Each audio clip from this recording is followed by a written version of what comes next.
Բարի երեկո, դուք դիտում եք բացհարթակ, այսօր իմ հյուրը Գերագույն խորհրդի նախկին падգամավոր Ազատ Արշակյանն է, բարև ձեզ պարոն Արշակյան։ Բարև ձեզ։ Եվ այսպես, որքան մոտենում են ընտրությունները Հայաստանի Հանրապետությունում, այնքան կրքերը թեժանում են, ընդդիմությունը հայտարարում է, որ նրանք, ովքեր քննադատում են իշխանությանը, հայտնվում են անազատության մեջ եւ նրանք քաղբանտարկյալներ են։ Ընդդիմությունն է հայտարարում։ Դա ընդհանրապես եթե դիվիդենդներ բերում է, եթե դա ձայն է բերում իրենց, երևի ճիշտ է։ Իրենց եթե ընտրազանգվածը ժողովրդավարությունը, բռնապետությունը, հանցագործությունը եւ քաղաքական հայացքները, խղճի ազատությունը չի տարբերում, այսինքն ունի ունկնդիր։ Այդ ունկնդիրը ըստ երևույթին չկողմնորոշվող զանգվածն է, որովհետև եթե մարդը կոչ է անում զինված ապստամբության ու կոչ է անում զինված ուժերին դա կատարել, մենք գիտենք զինված ուժեր, զինվորական նշանակում է կա հակառակորդը ունի շարժական անշարժ միջոցներ եւ անձնակազմ։ Այսինքն եթե դու կոչ ես անում ոչնչացնել եւ կոչ ես անում զինվորականին մասնակցել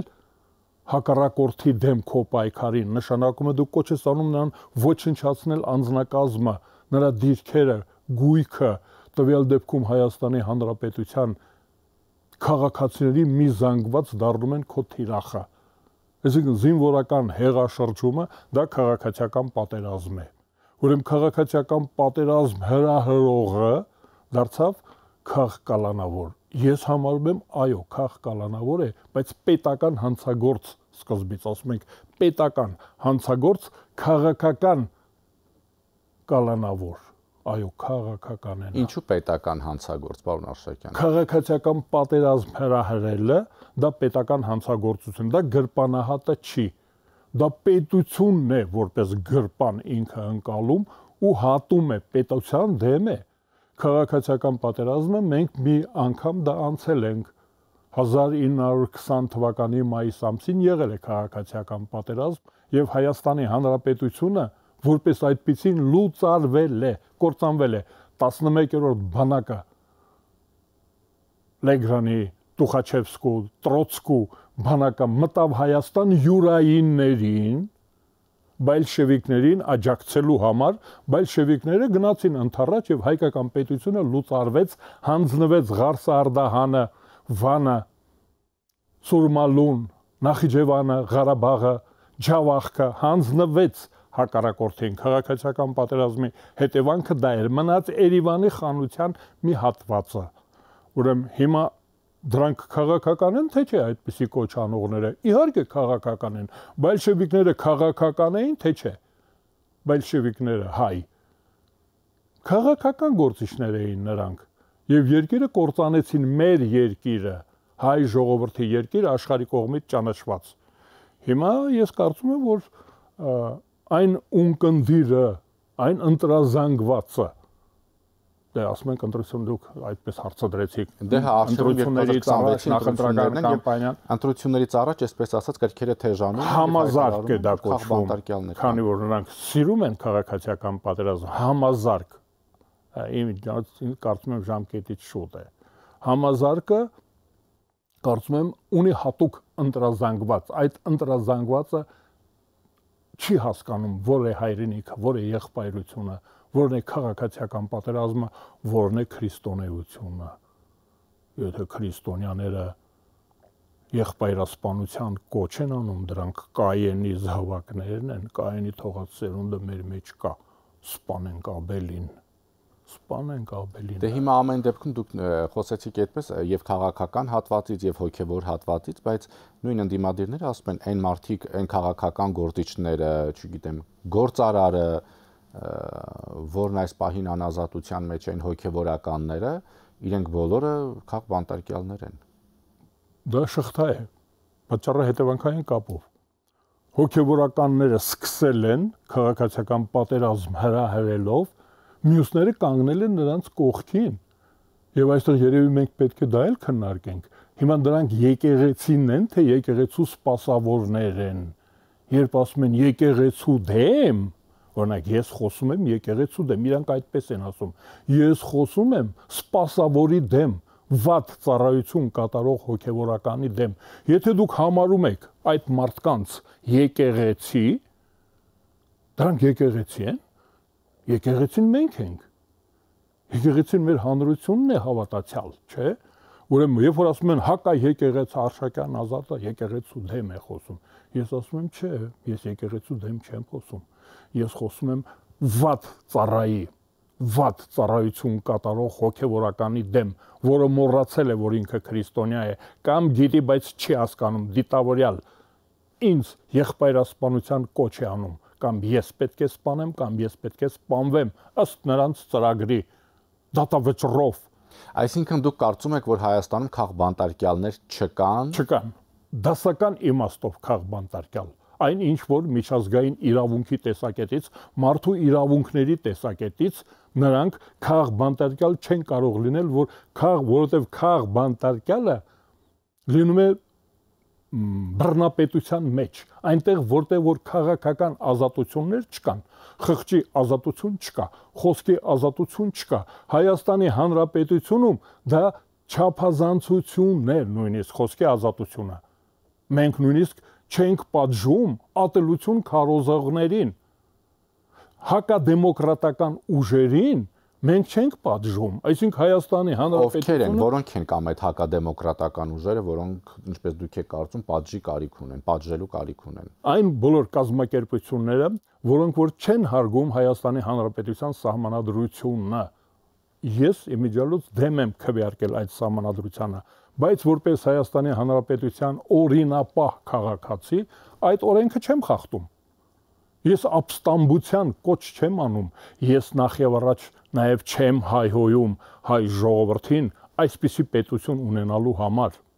Նրանք մեզ հայհոյում են, ասում են, «Էսա ձեր պետությունը»։ Էսի մեր պետությունն է, սա մեր պետությունն է, ու մենք մի կերպ փրկել ենք այս հատվածը մեր հայրենիքի, մեծ հայրենիքի պատմական Հայաստանից, այս մի փուճուր կտորը մենք բրծծրել ենք այդ գիշատիչներից ու պահում ենք մի կերպ։ Ու տեսեք ինչ խանգարող ուժեր կան դրսից ու ներսից։ Ես դրանց ասում եմ ինոագենտներ, ընդդիմադիրների մի զգալի մասին, որոնք որ սպասարկում են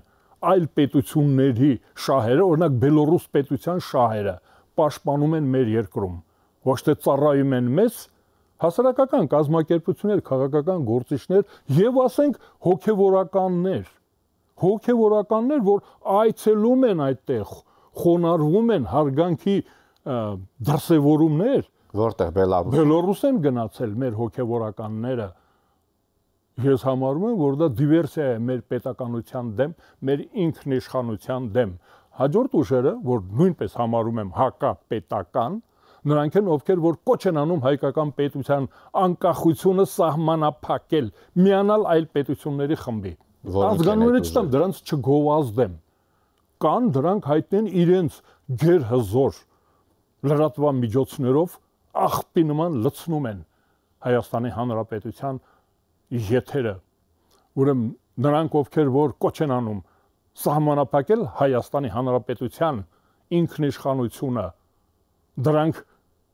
իմ երկիրը չեն հարգում,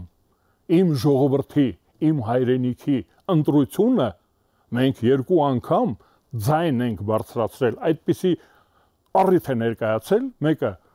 1991 թվականի սեպտեմբերին անկախության հանրաքվեն է, 99%-ով ասել ենք ուզում ենք անկախ լինել, դուրս գալ բոլոր տեսակի միություններից։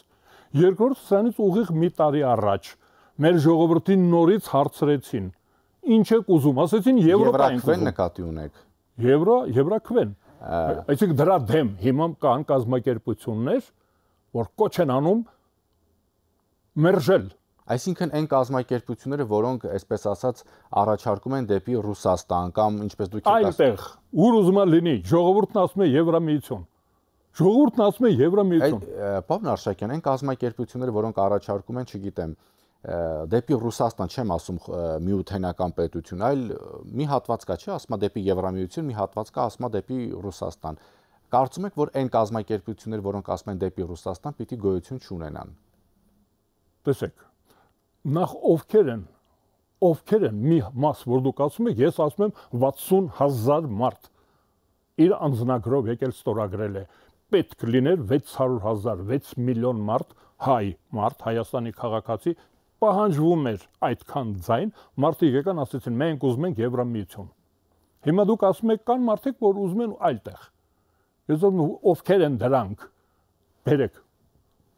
ցուցակը բերեք նրանց, ցույց տվեք նրանց։ Ես չեմ ասում կան, ասում եմ, եթե այդ կազմակերպություններ, որոնք առաջարկում են, ձեզ չէ։ Թույլ տվեք այդպես շարունակեմ, որովհետև ովքեր որ ասում են, որ ոմանք ուզում են գնալ, ասենք, չինական միությանը, օրինակ կոմունիզմ են ուզում կառուցել, ոնց որ չինացիները, կամ հյուսիսային Կորեան, ասում եմ, ցանկը բերեք։ Ես ուզում եմ տեսնել քանի հոգի են, ովքեր են, որտեղացի են նրանք, որ ուզում են գնալ հյուսիսային Կորեա, միանալ հյուսիսային Կորեային։ Ես ասում եմ, մենք 60,000, նախ այնտեղ 2.5 միլիոն բոլոր ընդհանուր պետությունների վասալական, ես չգիտեմ, գաղութային կարգավիճակ երազողներին, ես ասում եմ 2.5 միլիոն բոլոր քաղաքացիների 94.5%-ը բոլորի բազմազգ Հայաստանի։ Իսկ դա մասնակիցների 99% ասել են, որ չենք ուզում որևէ պետության վասալը լինել, կցորդը լինել, երկրորդ կարգի լինել, ճորտ լինել։ Մենք դա ասել ենք, դա մեր Բայց ինչի կան այդպիսի ուժեր, որ ասում են մենք ուզում ենք այսինչի ճորտը լինել, այսինչի վասալը լինել, պարոն Արշակյան։ Բայց եթե դուք ասում եք մենք միանանք նրանց միութենական պետություն։ Միութենական ինչ ուզում եք ասեք, անունը ինչ ուզում եք դրեք։ SSR դրեք, կամ չգիտեմ, Ռոմանովների իմպերիա դրեք, Գոլդշտեյնների իմպերիա, շահական, սուլթանական, խալիֆական, ինչի որ ուզում եք միանանք, ինչ շահ ունենք։ Մենք հանուն ինչ որ բանի ուզում ենք միանալ, չէ՞։ Ինչ ենք շահելու այնտեղից։ Ոչինչ էլ չենք շահում։ Դա նրանք են ուզում մեզ միացնել։ Սրանք նրանց ագենտներն են շահերի։ Ազգանունը հայկական է, ինքը ուրիշ երկրի շահ է ներկայացնում։ Նա ուզում է մեզ երկրորդ կարգի դարձնել, մեզ ուզում է պիտացելնայա սրիդա դարձնել, մեզ ուզում է ֆորպոստ դարձնել, անվտանգության գոտի դարձնել։ Նրանք ուզում են Հայաստանը ունենան որպես մանրադրամ։ Ու այստեղ կան մարդիկ, որ դա հայերեն ասում են մեզ, թարգմանում են նրանց ասածը, մեզ հայերեն ասում են։ Այս դրա համար եմ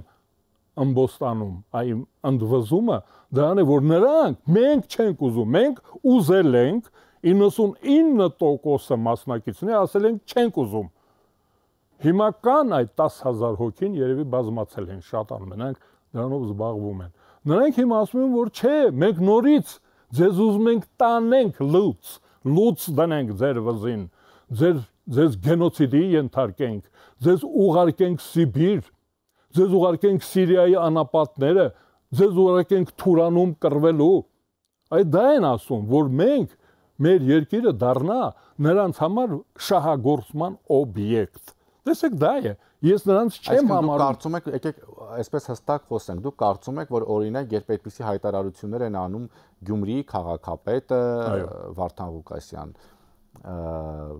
չգիտեմ, Հայաստանի երկրորդ նախագահը, չնայած առաջին նախագահն էլ էր հայտարարում, որ Ռուսաստանի ներկայությունը անհրաժեշտություն է Հայաստանում պատմությամբ հաստատված փաստ, այսինքն նրանք, ովքեր այդ հայտարարությունները անում են, նրանք ուզում են, որ մենք դառնանք ֆորպոստ, այսպես ասած օգտագործվենք, աքսորվենք Սիբիր։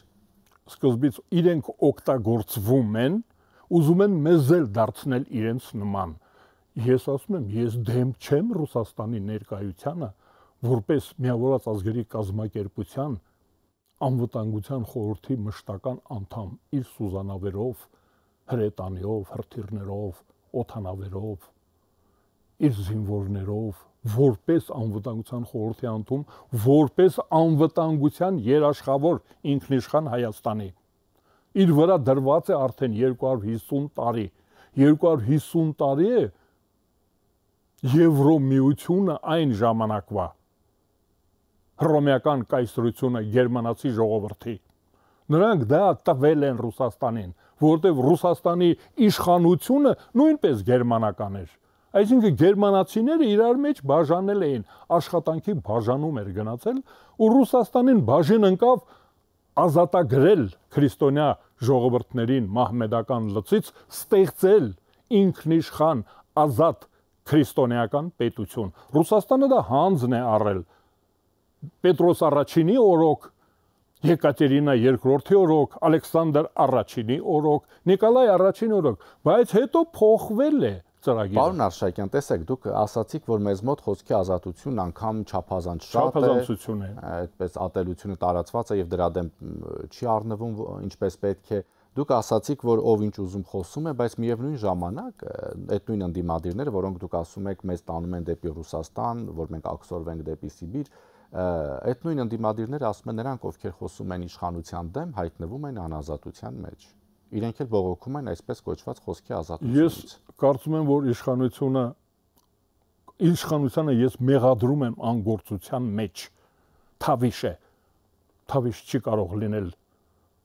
օտար երկրի ագենտների, շահերի պաշտպանների նկատմամբ չի կարող լինել թավիշ, դա կործանարար է։ Դա խոսքի ազատություն չի, դա ատելության քարոզչություն է։